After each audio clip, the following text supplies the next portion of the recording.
Hey there, this is Greg, the Masked Gamer, and I am back after a very long 2 months. I have finished playing through the Isofarian Guard, and I am going to talk about my many thoughts today. Um, for those of you who are new to my channel, this is a place for COVID cautious folks to talk about board gaming. You're perfectly welcome here if you are not COVID cautious, provided there's no minimization, denialism, or harassment of any kind, of which I have been the victim of a lot in the last 2 weeks. So please keep it kind. That said, I am here by myself today, so I can remove my mask and you can see my very sad face. Yeah, November's been rough. It's been rough at work. It's been rough at life. Uh, this country. Lots of thoughts about what survival is going to look like for people in my situation and lots of other groups as well over the next few years. But hopefully we'll keep trucking along. But the Isofarian Guard. The Isofarian Guard is November 23rd, and it is my favorite game of 2024 so far. That said, Aeon Trespass Odyssey hasn't arrived yet, but I'm thinking it's not going to in 2024, so I'm guessing Isofarian is going to hold on to this spot. It is not a perfect game. I mean, what is a perfect game? There was, I would say, 4 gotcha moments along the way that I just thought were a little unfair and upsetting, and I decided I was just going to skip over and go through. The game does get grindy over 5 campaigns of doing a similar loop.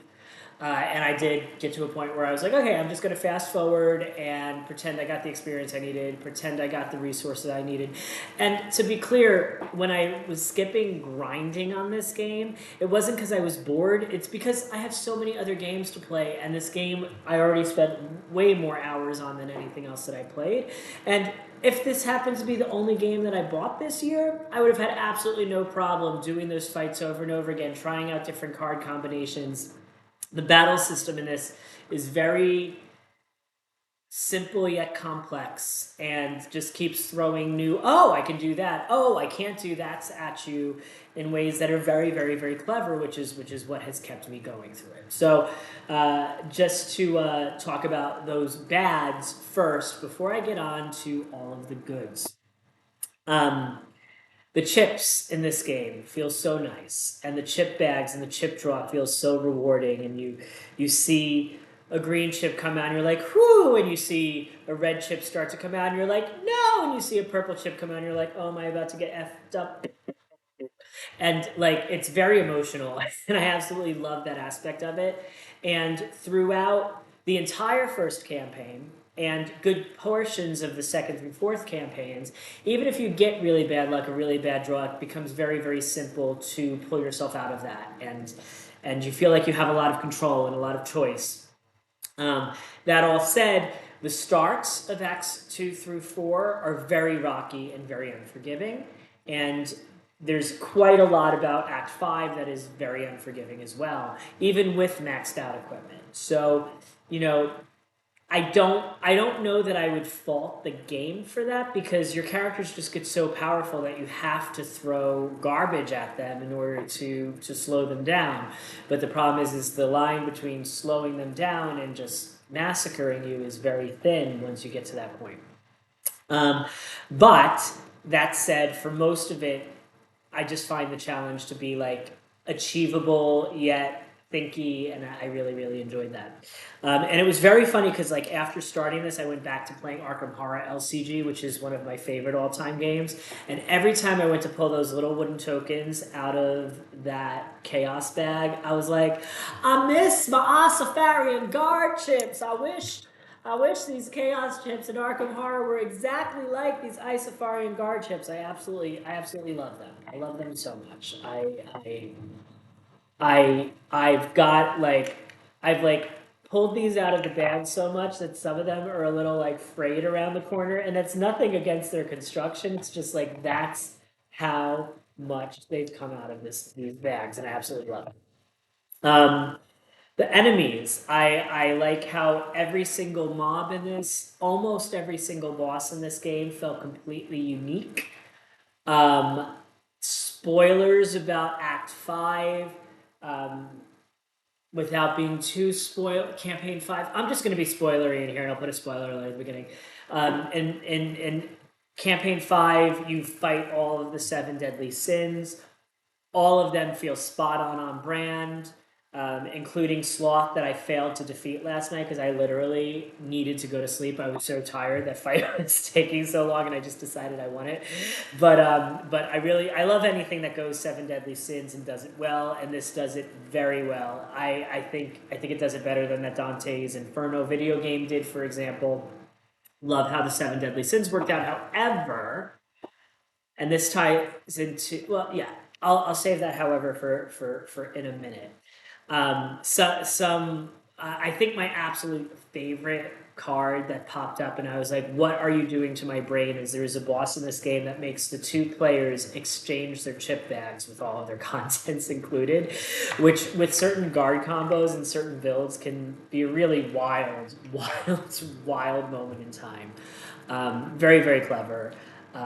Can't wait to see a sequel. Can't wait to play a sequel. Like, I absolutely would go through this again, but I would probably fast forward a little bit more than I did towards the beginning because I spent many, many, many hours in this game. The player characters, they're all super unique. It's really interesting because when you go on to Discord, people have completely different opinions as to who they like and don't like. But even more interestingly than that, I found myself in the final act when I can choose which players I'm going to use. I kept using the heroes that I enjoyed playing the least because they were the most consistent, if that makes any sense. And I really needed consistency against those other bosses. So while they're all very unique and very fun to play, they're definitely not equal. They're definitely not fully balanced. And this brings me to one of my other cons, which is when you get to Act 5 and you do get to start switching between the characters, because there's only enough, and I don't expect Sky Kingdom Games to make the materials to allow you to have loadouts for all, not eight, I'll say 8 at the same time. But switching between characters is a very, very time-consuming and lengthy process. You first have to sort all the chips out of the bag. You have to go back and see what the level ups were for that character. You have to re-equip them. You have to remember which speaking stones go with abilities versus did you actually own. It's very, very, very challenging, I found, to switch between them easily. And so when I got to the final act, even though like the obvious construction was meant to be fight a boss, fail, figure out which 2 characters are going to help you fill in that gap and succeed. I just, especially by that time in the campaign, I just didn't have the energy to swap those around so much, and I kind of dummied my way through it. The construction of it was good, and I would say this. Wow, if this could be adapted into a digital format and a digital game where it became easier to do those loadouts, that last chapter would have, I don't know. I feel like going from being frustrating and fiddly for me, I feel like if it was in a video game format, that last bit would have been like right up there with the best of the Final Fantasies. So like the game and the construction was there. It was just, I just don't know that it even would be possible to truly implement in physical form without getting really ridiculous what they were trying to go for there. But I appreciated the attempt. Let's say it that way. The game has some puzzle side quests that involve sliding around tokens that are nice little brain burns, but ultimately, thematically don't feel like they tie into the game. I enjoyed them, but I also was like, oh, I'm just going to say I got to that node and I completed it, and then I would do the puzzles later. The side quest bounties and the spirit boss challenges, they're great for people who have the extra time to spend to really try to do a fight several times, which is something I just don't have time to do. But I love that this game, in addition to the, God, I must have spent 200 hours on this. I feel like I've been playing it forever. So the fact that I got that much gameplay out of it, but there's still this whole other level of more extreme challenges that people could do in order to continue to refine their technique and their strategy and their mitigation, it's really, really quite impressive. The game does have a lot of fiddly components that are not necessarily fully needed. Like, we don't need all of the little city maps. Nothing actually happens when you go about them, but they're cute. They're nice to look at. We don't need the miniatures. They really don't do anything, but they're nice to look at, and if I like to paint them, I would paint them. We don't need to have all of the unique items that you have to take back to town in order to hand in. They don't need a card.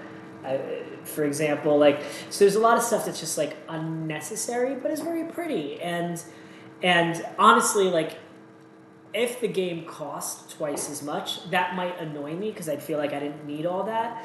But I don't feel like I paid for the extra nice, cute stuff. I feel like what I paid for was the chips, the design of the monsters, the massive player boards, the character cards, and I feel like I got way more than my money's worth with Isofarian Guard.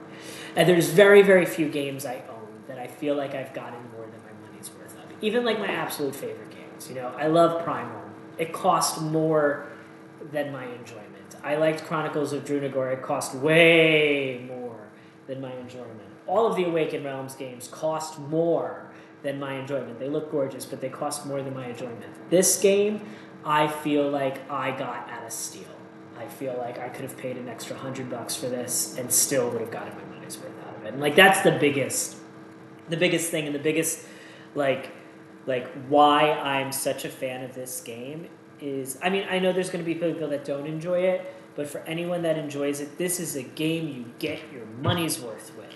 This is a game that is worth the investment based on the amount of time and the hours of enjoyment and the moments of highs and the moments of lows and all of that. And I didn't even like get to see like some of the more powerful abilities or the more powerful speaking stones because, again, I'm not going to do all those special challenges, whatever.